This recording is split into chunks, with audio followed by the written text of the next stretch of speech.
All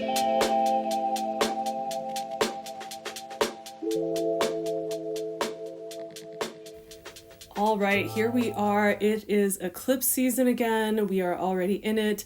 This time we have a bit of an overlap and we are straddling the end of one cycle and starting a new one. So we're beginning the new Pisces and Virgo axis of eclipses, and we're at the tail end of the Aries and Libra axis that we've been on. So that axis, that's going to complete. Like the last eclipse for Aries will happen in spring 2023, but the last Libra eclipse is happening during this eclipse season on October 2nd. We'll get to that. So really just to say, get ready for astrologers to be talking about this Virgo and Pisces axis, because whenever one gets stimulated, wherever there's one eclipse happening in one area, there's going to be happening in the other area. So just expect for astrologers to be mentioning this quite a bit each eclipse season for the next couple of years. In fact, it will go into the beginning of 2027. Keep in mind that at that time, there will also be kind of like what we're experiencing now, like a little bit of overlap with the cycles, just like now. So all this to say, we're beginning a new cycle, and that is worth noting. So let's dive into it, not waste any more time. I'm running out of time to get this out when I wanted to today. So let's dive in. The first eclipse that we have in this new cycle is happening today when I'm filming this on September 17th at 7:34 p.m. Pacific time. So this marks our first experience of eclipse energy in Pisces that we've had for quite some time. The next eclipse in this axis is going to activate that Virgo area, and that is going to be in spring of 2025.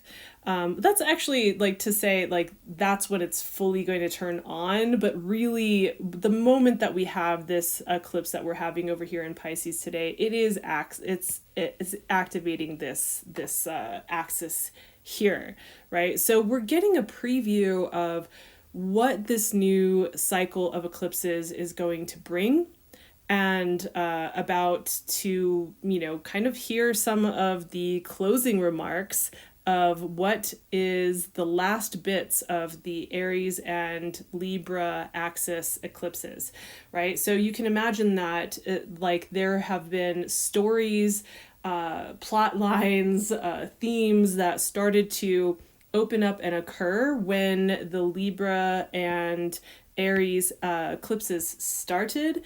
And because this is the very last eclipse that's going to be happening on October 2nd for Libra, it is kind of closing that out. So let's back up for a second and talk about eclipses in general. So if you have ever caught me discussing eclipses before, you may have heard me say this, but these are already times of surrender and allowing. Eclipses are very much associated with endings and beginnings. So they usher things in and out. And, that's whether we're ready for it or not. And believe me, I have certainly gone through kicking and screaming, not really wanting to deal with what was occurring, and because I just didn't feel ready for it, but it happens, right? And sometimes that's really, beautiful, bringing things in, bringing people in, and that are meant to be a part of our experience for a period of time, or that bring in opportunities or all kinds of things, depending on where it's happening in your chart. And, the ushering out of certain people or projects or things. And that can be releasing a creative project in a good way, or that could be releasing as in like letting go and something that feels maybe a little bit more sensitive, right? So anyhow, this particular eclipse that is in Pisces is something that already feels very, I feel like, akin to what eclipse season already feels like, with that trusting and allowing and surrendering, right? Because it really calls us into that energy, right? It asks us to trust, it asks us to surrender, it asks us to release, whether we want to or not. Pisces as a constellation embodies that release and that faith, right? It's kind of a very like universe take the wheel kind of moment, right? And on top of that eclipse, or on top of that, this eclipse, it's also happening really close to Neptune. So you can see, like, basically, for those of you who don't know, whenever you see the moon and the sun directly across from each other like this, that's when you know that it is going to be a full moon. Full moons are already charged emotionally. I think a lot of us know this. Tends to be a pretty, like, full time anyways. But look at how close those are in degree. We have the moon at 25 and we have Neptune at 28. And so they're really close. That's pretty tight. And Neptune also carries very similar energy, right? Very similar type of energy that is that kind of dissolving, disembodied, like illusory dream realm type of energy. Now, whenever we have eclipses that are happening in one sign, we're always going to look to the other sign that's being activated, right? That's why we talk about it in terms of being on this kind of axis, right? And when we do, we'll notice that there is a contrast between these places, these signs. And we can kind of feel like there's this tug of war happening between these spaces. And to give you a really clear example, just because I think it's a really clear example, although we're not completely done with the Aries and Libra axis because we're coming out of that, when we've had these activated, Aries is very much self-focused, right? This is about our selfhood, and we were, maybe feeling pulled towards focusing on ourselves. Not that that's bad, right? But too much in one direction or the other is not going to be quite balanced, right? And then we're looking at the opposite, which was Libra, and this is our connections and our the way that we relate to others. So one is self and the other is others. And so you can see that there's a very clear contrast with that, and we can feel the pull to go in one direction or the other. Now, with this Pisces and Virgo, and let's just kind of clear this up a little bit for a moment, right? So it's not so confusing. So with this Pisces and Virgo axis here, we have everything I just described, just a few moments ago about Pisces. And then we have this earthy Virgo who wants to zoom in on the details and what's tangible or material, right? Virgo is looking at everything through this magnifying glass, while Pisces is like, boundaries? What boundaries, right? So the contrast between the disillusion of matter and the focus on the tangible. And we're being asked to find where there is maybe a meeting space in between. How can they take their turns, right? Because both are important. And how can they come together in certain ways? Where's that meeting point? And actually this, like, I was thinking about this when I was considering the Pisces and Virgo axis. I was really thinking, like, what does this remind me of? And it reminds me of, I think a lot of people are familiar with these books, but The Alchemist, or the Celestine Prophecy, like, and at its root, like, they're very similar, and I feel like they really remind me of this kind of energy. So this might help with having a clear picture of what this is like, right? The protagonists in those stories embody the Pisces Virgo journey, right? The push and pull between needing to know the details and simply trusting the process, right? So you might want the map or the blueprint of how everything will unfold, yet you also need to trust and allow things to happen. So it's about letting the experience inform you and observing the signs without demanding any kind of concrete plan. And I feel like that really does kind of speak to what we're looking at here, right? The other thing is that very shortly after, really shortly after this eclipse occurs, we're going to have Mercury, which is over here in Virgo, and it is going to be opposing Saturn, which is over here in Pisces. And I think this just adds more to that, piece of our minds wanting to parse out the details, right? Mercury and Virgo wanting to have it figured out. But also just remember that the energy of the eclipse, especially being close to Neptune, suggests that maybe this is not one of those times where we need to have it all figured out, no matter how much we might want to. And Saturn over here is kind of saying, no, I don't think so. Like there is some kind of, I don't want to say block is not the word I'm looking for, but there is some kind of no in response, like a boundary in response to that. And I think we will maybe want to have these things figured out, but just trying to make sense of it all might drive us a little bananas for the time being. So it's really calling us to step into whatever faith means to you. This trusting, allowing, surrendering. And how I might put that, because I'm someone who frankly has struggled with faith for all my life. So it's something I continually work on. So another way that might be helpful to think about this is asking for divine assistance and clarity, right? Or signs or omens, however it is that you interact with your world, whatever resonates for you, ask to be shown the way in whatever way makes sense to you and works for your frame of the world, right? So just wanted to make sure to mention that. I think it's important, to navigate this in whatever way helps you to be in that kind of flow. Okay, so another thing that I think is important to mention here when we're talking about eclipses or any major transits really, is that if you have anything in your chart that is close to the degree of where an eclipse is happening, you might feel this energy more prominently. It might be much more noticeable for you. So like if you've ever wondered why sometimes eclipses, people will talk about eclipse season, you're like, oh yeah, I felt that.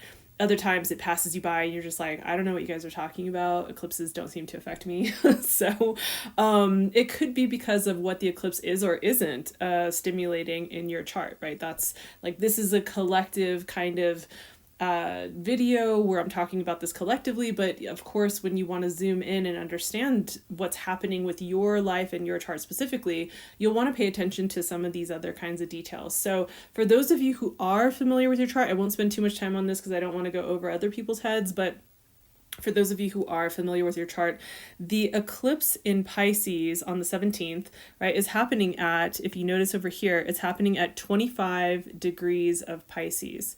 So you'll want to look at the degrees that are kind of like in this last bits, like these last degrees of Pisces in your own chart and see if you have any planets there, if you have anything significant there, then you'll want to pay attention to that. But you'll also, because it's, happening here, it's also going to be stimulating all of the other mutable houses, which means Sagittarius, Virgo, and Gemini. Right? So that means that you also want to check and see if you have any planets at like the last degrees, like from around maybe a couple degrees before 25, right? So like these last kind of degrees over here in Sagittarius, and then also the same thing, you're going to look over here. Like if this were your chart and you saw, oh wow, like I've got 25, like I've got the sun at 25 degrees. Or if you were looking over here, you would say, oh wow, like I've got Jupiter in Gemini and it's close to those kind of last degrees. This is a little bit further than I would probably like at 20 degrees, but you get the point. You want to look and see if you have any planets that are there. The other thing and the reason why, before I move on from that, the reason why you want to pay attention to that, whether you have planets near those degrees, is because that is another indication that this would be an eclipse that you are probably going to feel or see more than maybe other ones where nothing really happens, right? So that's, you want to pay attention to when those things are happening. Also, you want to pay attention to if the signs, so let's say that Pisces was actually not over here in the 12th house like it is in this chart. Let's say it was occupying the first house. If Pisces is occupying the first, the fourth, the seventh, or the 10th houses, those are called angular houses, that if that's the case, this eclipse could be even more accentuated for you, right?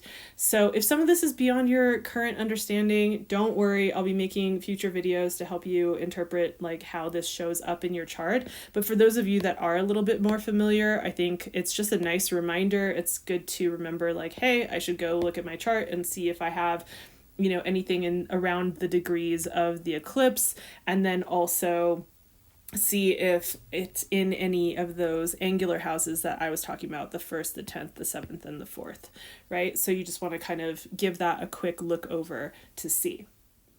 All right, so now let's move into the second eclipse of the season, which is happening on October 2nd, 2024 at 11:48 a.m. Pacific time. So this is, as I've been saying, this is the last Libra eclipse that we are going to be experiencing in this axis for quite some time, until around 2032 or 33. So yeah, it's going to be a while before this comes back around and is present in your chart again. Again, you'll want to, just like I was just talking about, you want to check the degrees, right? So we can see that this is happening at 10 degrees. So you'll want to look at, okay, let me see Libra and the other cardinal signs, which is going to be Cancer, Aries, and Capricorn. And you'll go in and say like, oh, is there anything around those 10 degrees? Do I have anything close to those 10 degrees in any of those areas? Anything notable? Okay, great. Well, that's probably going to indicate that I might be feeling this more, seeing this more. Is it occupying the first, 10th, 7th, or 4th houses? Okay, that's another thing that's going to indicate that you might be feeling this one a little bit more. And feeling it doesn't necessarily mean bad. Okay, I want to emphasize that. It could be amazing. It's just that it'll be more noticeable. I think that's what I'm looking to say. So this eclipse in Libra is a south node eclipse. So that's like this upside down headphones that is right over here. And if you're familiar with the lore of north and south node, it's like the north node the south node is often seen as or associated with like the tail of the dragon, which is connected to themes around releasing or excreting. And the north node is typically the head of the dragon. That's these, if you look across to where Aries is down here, this headphones looking kind of symbol, that's the north node.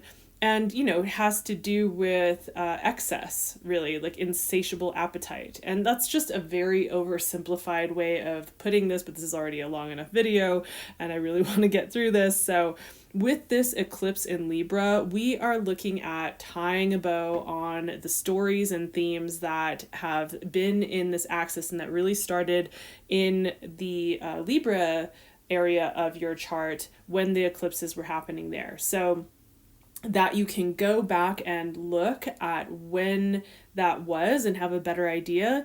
The last eclipse in Libra was on March 25th, 2024, so earlier this year. The one before that was on October 14th, 2023. So, and again, like, you'll want to look at the time before and after, right? I don't know about you, but I have a very clear memory. For me, it would really hit my chart that the Libra eclipse, specifically the one in October. It hit me pretty hard. It's pretty gnarly. So I am very much looking forward to bringing a close to this particular cycle.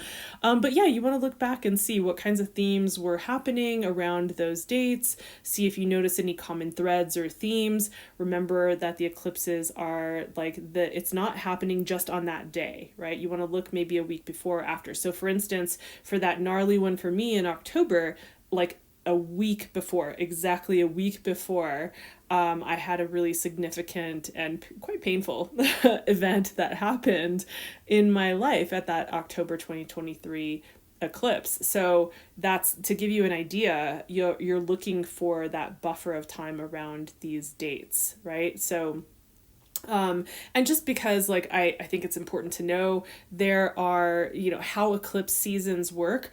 There are 2 eclipse seasons per year, right? And inside of each eclipse season, there are 2 eclipses that happen. So we can say that we are looking at it's safe to say that we're looking at a week before the first eclipse, and after the second eclipse, about a week after that. That we can safely say that is within and can encompass the quote unquote eclipse season. So that's when we can say we're inside of that. Now, that's a really also very simplified amount of time. There are ripple effects and there are other factors, but that's a whole other video or videos to talk about eclipses. So, but that's the realm of time that you can be looking at. So as we wrap up this eclipse cycle, we're also preparing to enter this new one in the Virgo and Pisces axis, right? That's starting out with the eclipse on the 17th. So we really are seeing, we're kind of straddling this wrapping up of stories and the beginning of new stories, new themes that are occurring in these parts of our life. So here, I think I'll probably just include somewhere on the screen or just the screen itself, the full rundown of the dates. So you have the first eclipse of this season, which is on September 17th of 2024 at 7:34 p.m. Pacific time. That is in Pisces and starting that new axis, right? We have the next eclipse that is happening on October 2nd at 11:48 a.m. in Libra, and it is the last Libra eclipse, finishing off that part of that storyline, and we won't see another until in that area of your chart until 2032 or 33. So then the next eclipse in the newly activated Virgo Pisces axis is going to be in Virgo, and that's going to be next spring on March 13th of 2025, right? So then we'll get to see what does this trailer look like, right? And then finally, the last eclipse that we have at all in the Aries Libra axis is going to happen in Aries, and that's going to be on May 29th, 2025. So that'll be next spring. That will be the eclipse season during that period of time. So yeah, so I just want to make sure to kind of have that clear, because talking about all these dates and these time frames, it can just kind of seem overwhelming and a little bit hard to track. So I wanted to make sure that you had that clear. And I just want to leave you with just the best advice that I can give. And it's something that I've received and something that I practice. And it's just to simply observe, right? Notice what wants to happen, what wants to come in, and what wants to leave. Sometimes you might feel like you're trying to force things into place, but I think it's just better to kind of see what unfolds naturally.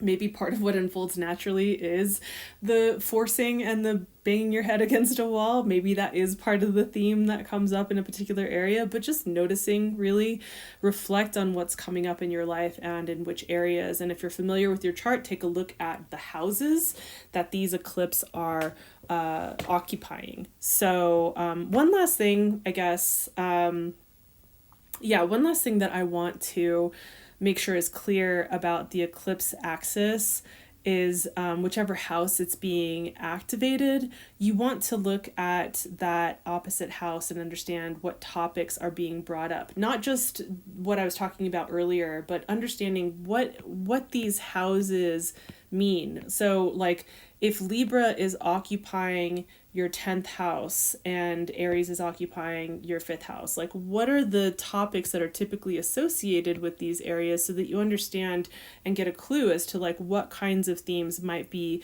being brought up in these areas, right? If you had, you know, the Virgo Pisces axis, right, in the 10th house and the 4th house, and that's the axis that is being activated for you, you want to look at the topics of the 10th house, right? Your career, your public roles and reputation.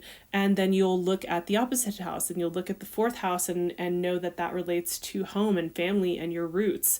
And you might find that even though the eclipse is happening in Pisces in your 4th house, that it may be bringing in and importing these themes from Virgo in your 10th house, right? And so it's really helpful starting place to get an idea and start to understand how these things are emerging, what topics are coming up, depending on what they're connected to. Now, this is just a starting place. It's actually way more intricate than this, but it's just a beginning point. It's just for getting an idea. You know, like sometimes, you know, we can look at the rulers of these signs and which houses those are in and how it imports topics from other houses, and so we get a more complete picture, but that's more complex and it's a whole other video. So I just want to say, for those of you who are a little bit familiar or kind of learning, that you do want to look at the house topics, and I'll probably insert like a, you know, some kind of chart here where you can just kind of see like a little quick reference of what the topics are of each of the houses, so that you have an idea of what kinds of themes might be stimulated. Again, just knowing that other topics might be coming in depending on your chart personally, right? So I hope that this was helpful. Please feel free to reach out with feedback or questions. I really do love hearing from y'all, and like whether that's through DMs or comments. Let me know what you'd like me to cover in future videos. I am not back to regular video making just yet, but I will be doing my best to try to pop on whenever I can to talk about major transits and what's happening in the skies. So thanks for being here, and I will catch y'all next time.